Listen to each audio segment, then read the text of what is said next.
Welcome, Floss Tube. This is Susan Stanley Stitch in Time, and I'm Susan Stanley, and welcome back. This is my second floss tube. If you saw the first one, thank you for coming back. If this is your first time, thank you for joining me. This video channel is about cross stitch, quilting, the history of textiles and sewing notions and interesting facts about things that happened in the 1800s, sometimes the late 1700s, that I think pertain to the culture of textiles, fiber, and sewing. So I hope if you're interested, you'll join me for this next, hopefully under an hour, trying to keep my sessions under an hour. So I just have to tell you that I didn't tell any of my friends that I was doing this last time. And I have friends who watch FlossTube, and I did hear from quite a few of them, and that was a lot of fun to surprise them. But I also was really shocked and very, very encouraged that so many people responded and wrote lovely comments. And I had a few people like, well, the first person who acknowledged my floss tube was Ellen of With My Needle. And she found me through Instagram, or she watched my floss tube and then found me on Instagram and was telling her friends on Instagram. And so I had all these people saying, Ellen told me to watch you. So that was so fun. And as a result of that, Ellen, who is a prolific, fantastic cross-stitcher and also a designer, sent me 2 patterns. And I am very excited to work on these and talk about the historical significance of these with you. This one is a friendship, Ackworth friendship book. And she includes history. And I mean, this is a booklet, really. It's got so much information. So I'm really excited to start that. Thank you so much, Ellen. And then she also sent me a pair of pin cubes pattern, which is cross stitch, and I have a few of these in my antique needlework collection. My antique needlework collection doesn't hold a candle to some people, but it's things that I find that I love, and I love to learn about the history and the background and the reason why things were made and used the way they were. So anyway, so Ellen was the first one to call me out, and then let's see, it was Carol of Saltbox Stitcher said something, and that just blew me away. I couldn't believe it. I had another friend call me and said, "What? You're doing floss tube?" And she lives in Tucson, Arizona. So it's just been so fun. Then Brenda and Laura from Brenda and the Serial Starter were so gracious. And how can you just not love those ladies? They're just so fun. And I feel like all of you that I watch are my friends. And now I have new friends who've watched me and have commented and connected with me online. It's just been super exciting and encouraging and just uplifting during challenging days. And then Bonnie Log Cabin Quilter mentioned me when I watched her. So it's just great. It's more than I expected, for sure. I was happy to just talk to myself and record this for my own, I don't know, need to talk. And anyway, there's no greater joy than sharing what you love with people who share your same passions and interests. So thank you for letting me share this with you. And I just love all the comments. I loved reading your stories. I loved hearing about your connection to something that I mentioned, and it's just been just delightful. And I hope to keep that communication back and forth going on. I just also want to thank everyone who's out there doing a video. It's such a pleasure to watch, and it does take some effort and some bravery, and so I really appreciate all of you. And I'm trying to watch new floss tubers every week. And just new to me because almost everybody's new to me because I'm pretty new to this, but I love learning from you. I love the fact that floss tube has something for everybody. And there's every genre of cross stitch taste out there. And I am really enjoying watching people who do cross stitch designs that are probably not something I'm going to do, but I'm learning so much from them and so enjoying the color combinations, the motifs, just the information that they have to share. So this is a whole new wonderful world, and I'm so grateful for it. So a few people that I ran into this time since my last recording were people who happened to share some of the interest in the history in some kind of a realm. And the first person I ran into was Adrian, and her floss tube is called Stitching in Costume. And so she has a lot of knowledge of historical costume and design. And so that, of course, is fascinating to me because that ties into the textile history that I love. And so she's great to watch. Jean Farish is very knowledgeable, and I know I think she's been doing floss tube for quite some time, but not her last video, but the one before last, she interviewed Vicki Jeanette, and Vicki is the one of the partners in the Needlework Press design partnership, and she's a wealth of knowledge of history regarding the antique samplers, so that was delightful. And then Evelyn Across the Pond, and it's AX the Pond, and I'll try to put this below in the show notes so you can access these people if you'd like. She's studying how textiles influence politics and vice versa. I'm probably butchering that. I'm sorry, Evelyn. And she's in Cambridge. I believe that's right too. I might have got that wrong as well. Anyway, she's just wonderful to listen to, and she does a little history moment in her floss tubes. And all of these people are so prolific. I'm nowhere near them as far as getting things done, but I'm sure enjoying it. So last time I talked to you about needles, and that seemed to really strike a chord with a lot of you out there. I think we can all relate to that calming influence that stitchery has on us. And so I talked about some of the traditions with the needle and so on and so forth, but I wanted to show you what I do with my broken and bent needles. I just have an old shaker. I think it's a salt shaker. The top's really damaged, didn't have a pepper. And I just keep them in here and keep them next to my sewing machine, and they're just there. I haven't tried sticking them in tofu or anything like I talked about last time, but just kind of a reminder that of the usefulness of this small little tool that sometimes I think a lot of people would take for granted. So each time I talk, I want to talk either about, I want to show you what I'm doing and what's been going on this last few weeks. I'll probably record every 3 to 4 weeks. If I get really on top of things, I'll do it sooner, but I want to kind of have a theme. So it'll either be around a textile or a notion or a dye, a color, you know, something that has meaning in the fabric, textile, thread, floss world.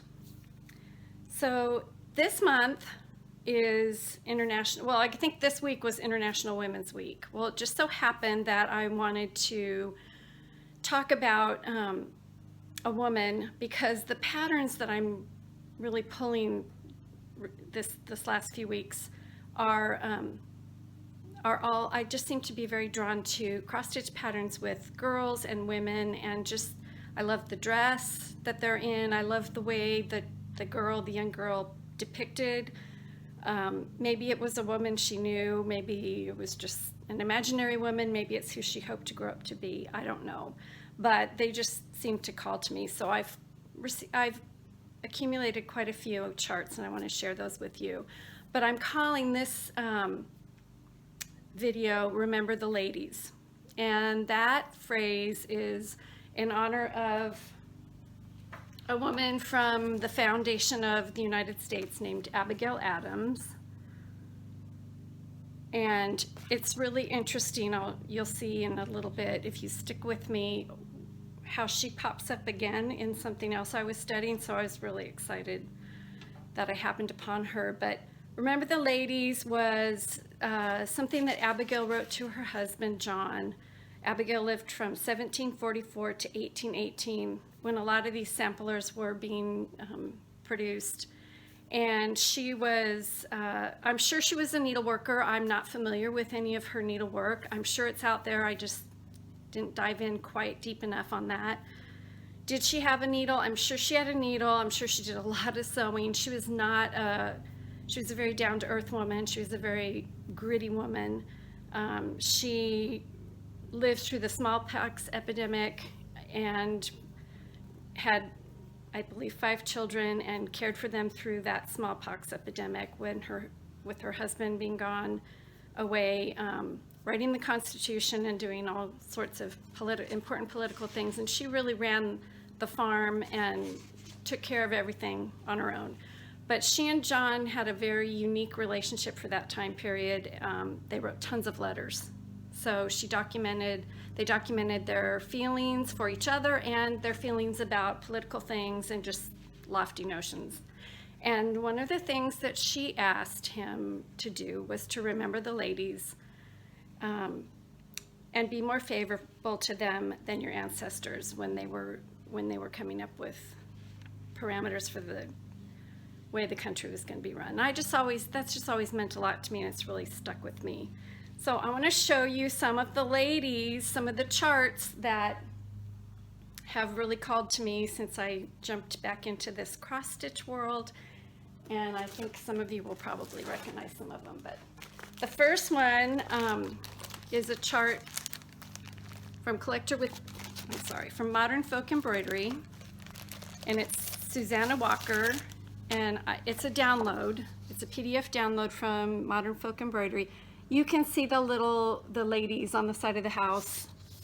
And Jacob, who owns Modern Folk Embroidery, has a lovely floss tube talking about this. And he talked about the dress, the sleeves on their costume.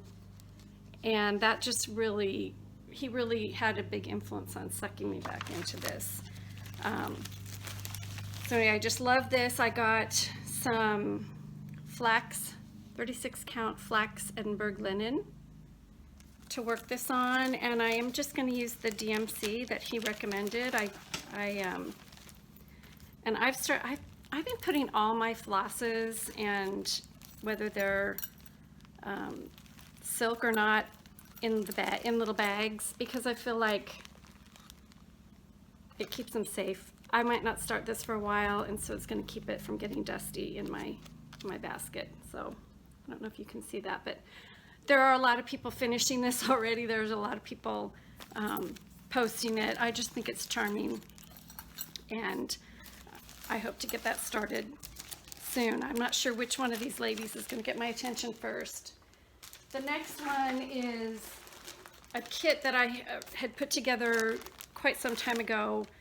When I lived in Arizona, I was fortunate enough to be able to drive up to the attic. And this is an older, I believe, Stacy Nash. It's older, but it's a sewing box and needle book. And so, don't you love the sound of the crinkly bags? Like every time you ladies, you gentlemen and ladies, and all you out there cross-stitching, pull out your project and the threads and those crinkly bags, it's like a Pavlovian response. I know something fun's coming. So I got this steel gray 28 count linen and the flosses for it. So this one, I'm kind of being drawn to this one just because it's something I can make and use right away.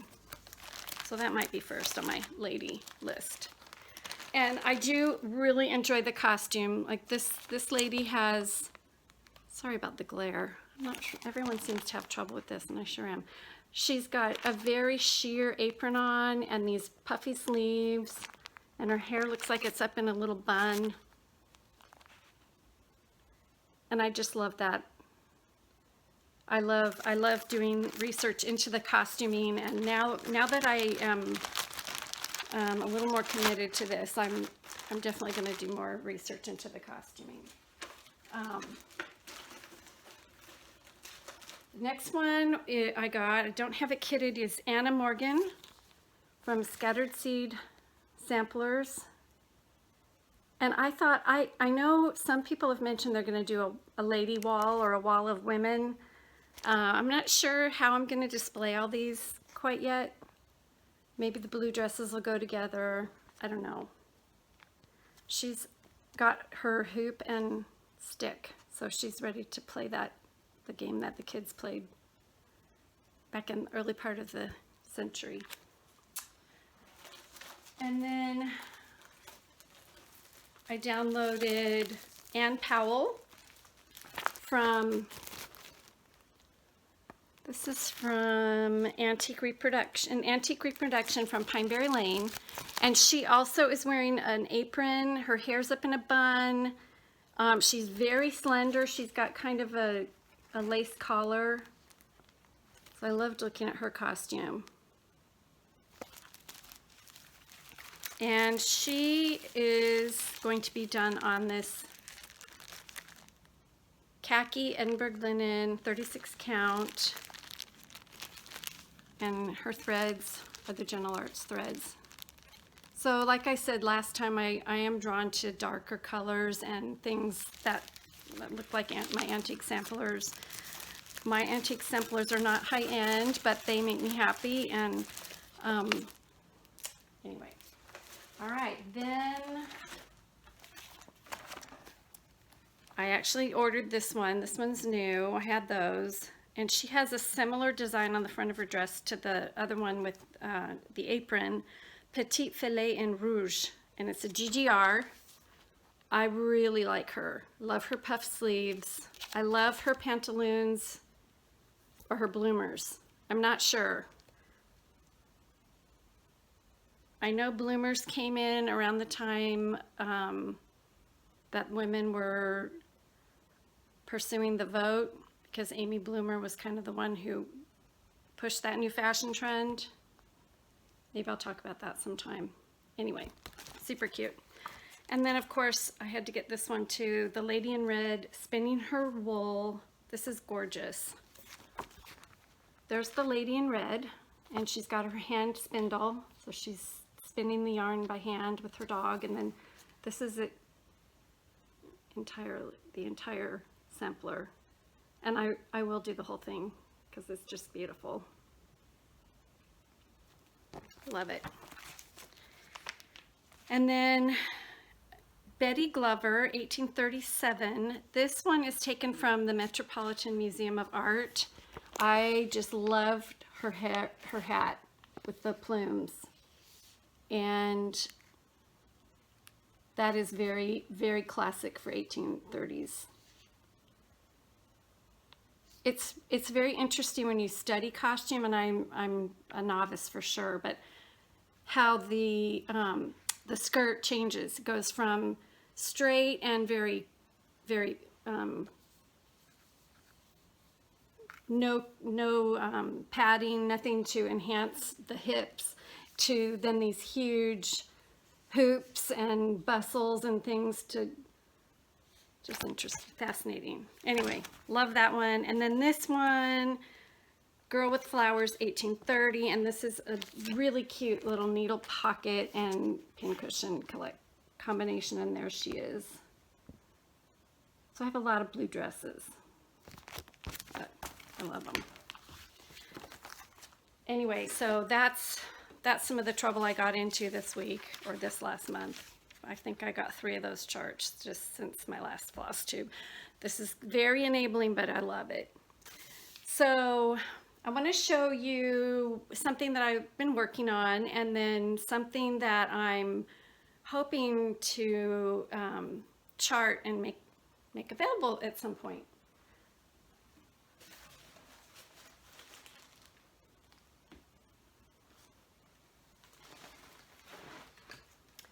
So I've been working on Julia Fuchs, which is the cross stitch that was made available early in the year as a sew along. A lot of people have already finished it. I'm still trucking along, but I moved down to the section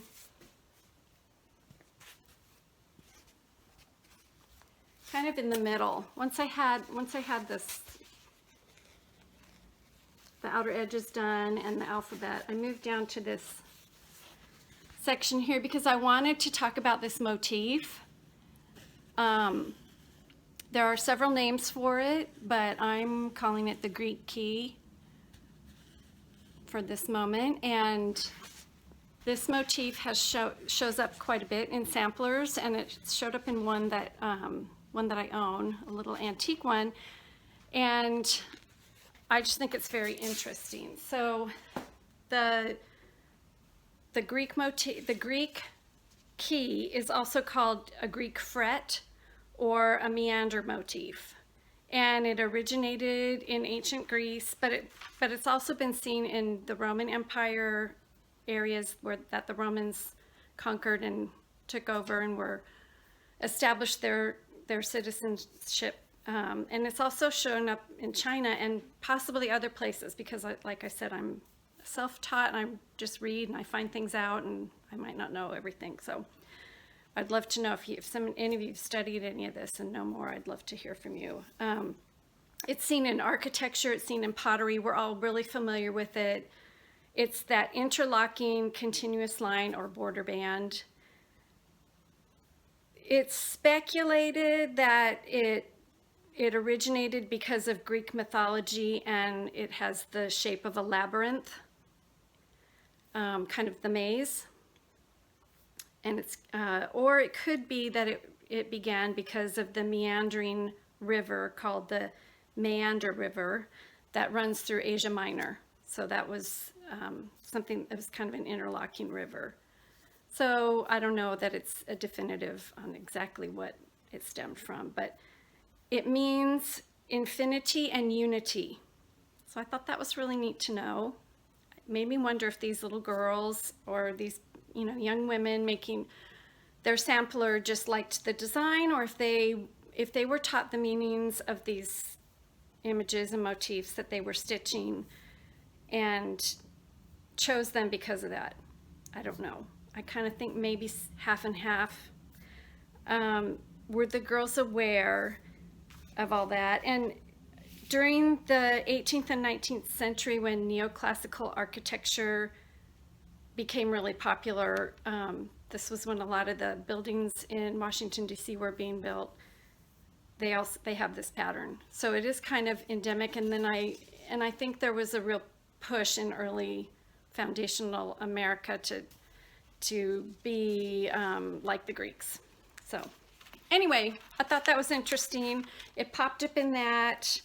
I want to show you my antique that has that.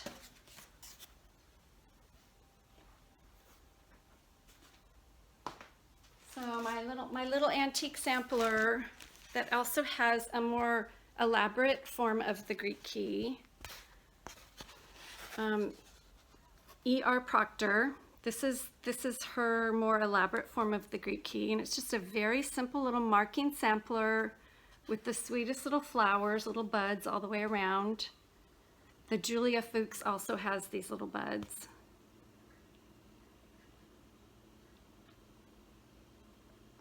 And 1886. So I just thought it was lovely.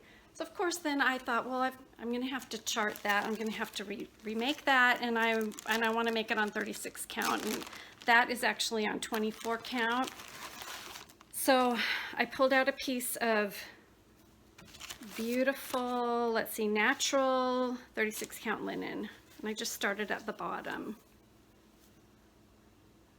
but it's going to be so cute and tiny. So I just started working on that and charting that up. I just think it's so sweet. So women's clothing, women's attire was also influenced by the Greek key theme. And excuse me here while I grab some stuff. I'm still trying to work out all the logistics of filming because it's kind of a challenge. Oh, it's fun. I love the way everyone's so natural. So this is a woman in the early 19th century. They wore dresses based on the Greek form, and they wore very sheer fabric and very exaggerated caps. And so here she is. Her shawl, I don't know if you can see, but it has that Greek key. And this would have been earlier than either of those samplers that I showed you, this outfit. But there's the Greek key. So these young women were seeing it all over the place. And then this is a dress later in the century. It's from about the 1860s. It's a gauze. It's a day dress. And so the sleeve on the dress has that Greek key. And then, of course, the bottom.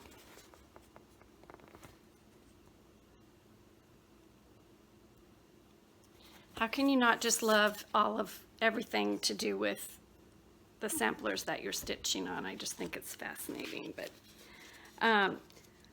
so many women were really eager, especially in America. They wanted to be just like Europe, and they wanted to dress in like the fashions that were coming out of Paris. But as I was reading about this, I found out that Abigail Adams pops up again, and she hates this Greek style. She thinks it's extremely immodest and inappropriate, and writes, because she was so prolific of a writer, she wouldn't have any of it. And she wrote to her sister and said, "This style of dress is an outrage upon all decency. It's made so straight as to show the whole form, and you might literally see through her." So I just was so tickled that she popped up again when I was doing reading and research, and I was excited to share that with you.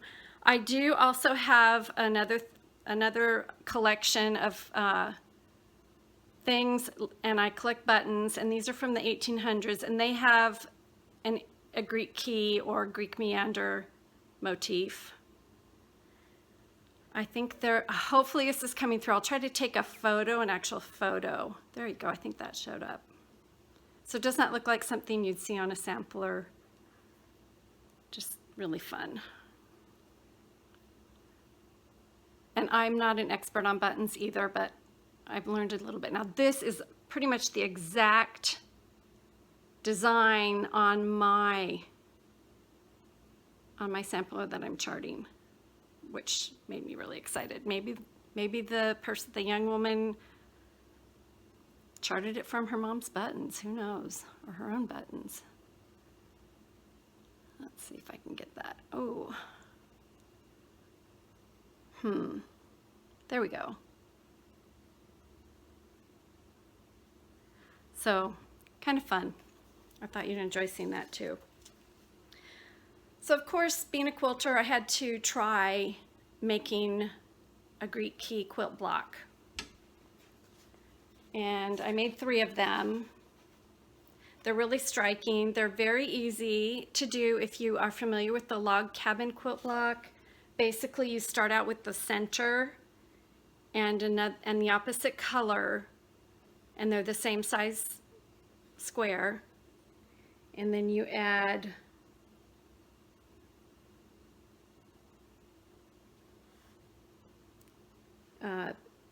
pieces to build the block similar to a log cabin or a courthouse steps.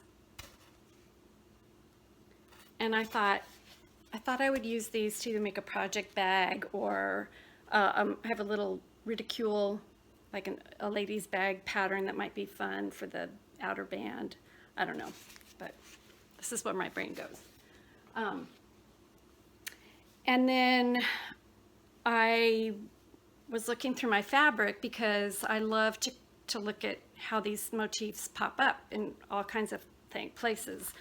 And I found it in a fabric that was reproduced from the original Dear Jane quilt. So I showed you the Dear Jane quilt that I made last time.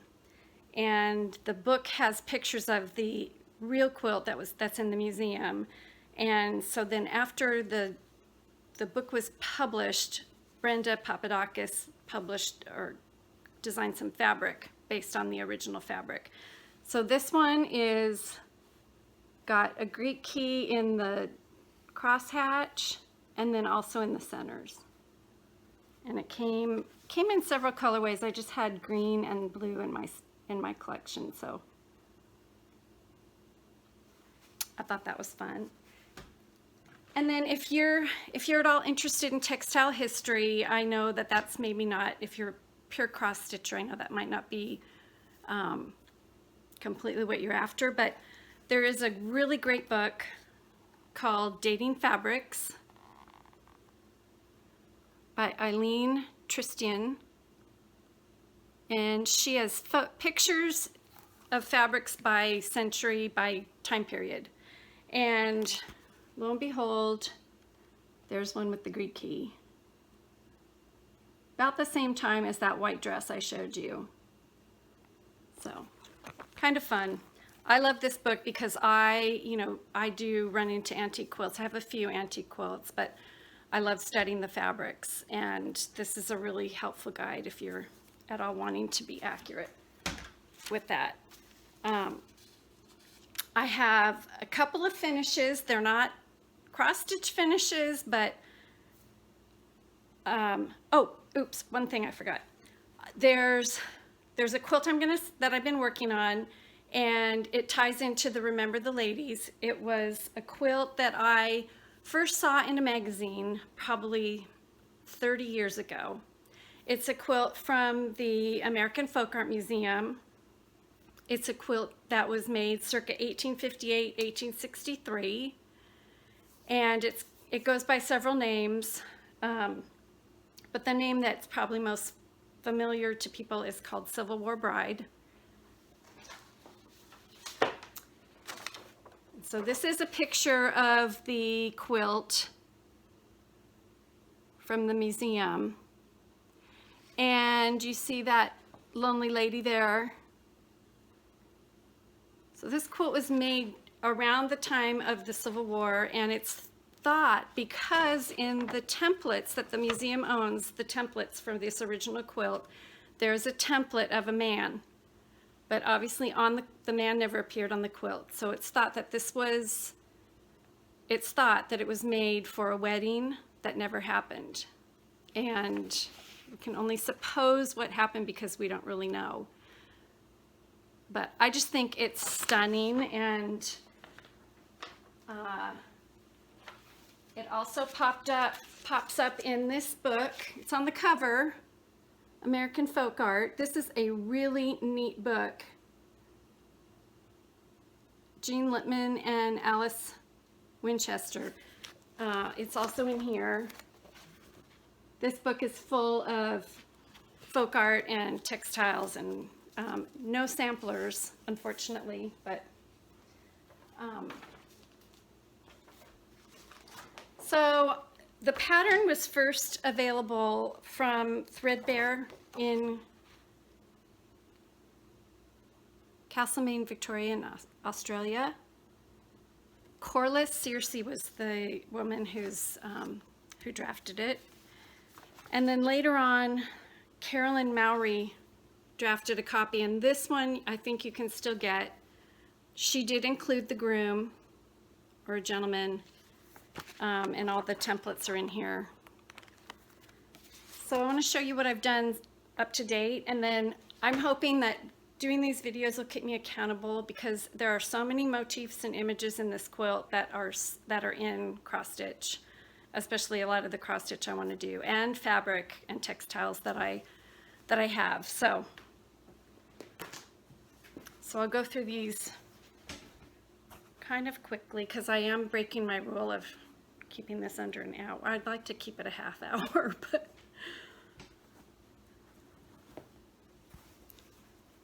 I'm not a film student. I wasn't a student of film, so I have a lot to learn, but all right. These are really wrinkly because they've been in my book for quite some time, but here's the bird and the grapes or cherries. Of course, I had to do the bride, the woman. And all of these apples, cherries, flowers, they all have significance in the quilts and in the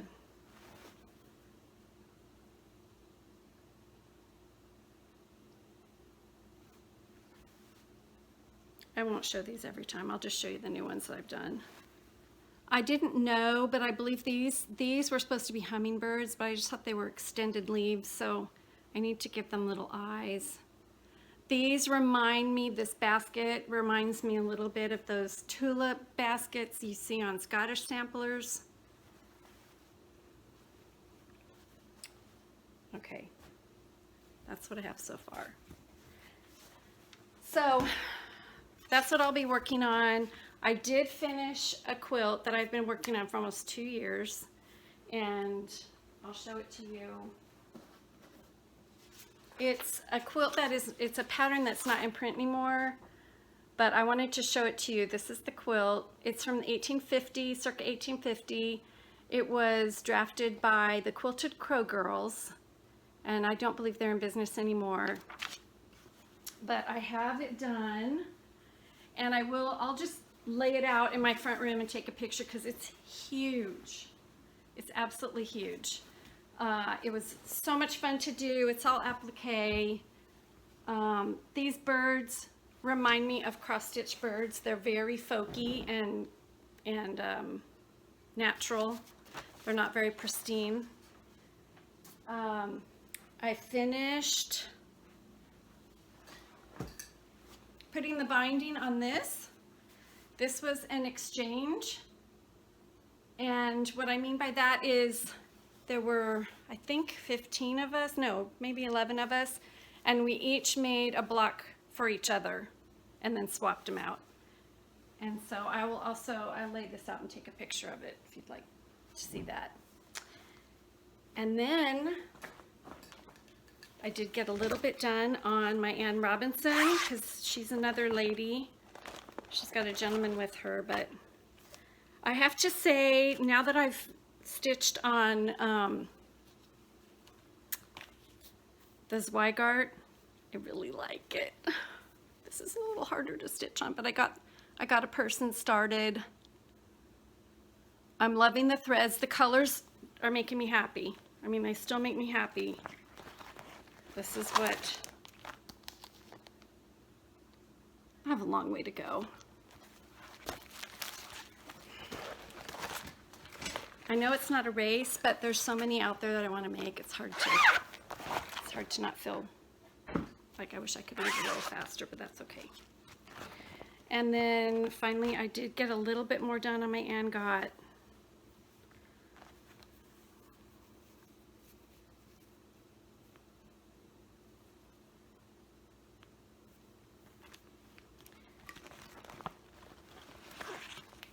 That's that.